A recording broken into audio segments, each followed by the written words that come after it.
নমস্কাৰ মই ইশিতা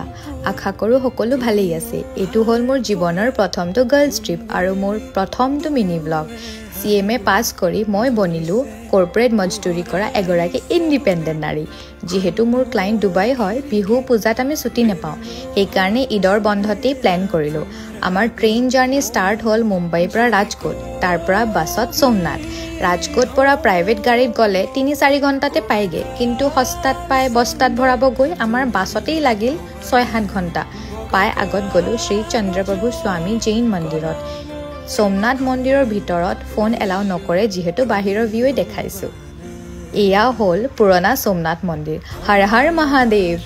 দৰ্শন শেষ কৰিয়ে পানীপুৰি খাই আমি নেক্সট যাত্ৰা আৰম্ভ কৰি দিছো ভিডিঅ' চাই ভাল লাগিলে যদি আশা কৰো মৰম দিব আজিলৈ ইমানে নেক্সট ভিডিঅ'ত পুনৰবাৰ আকৌ লগ পাম বাই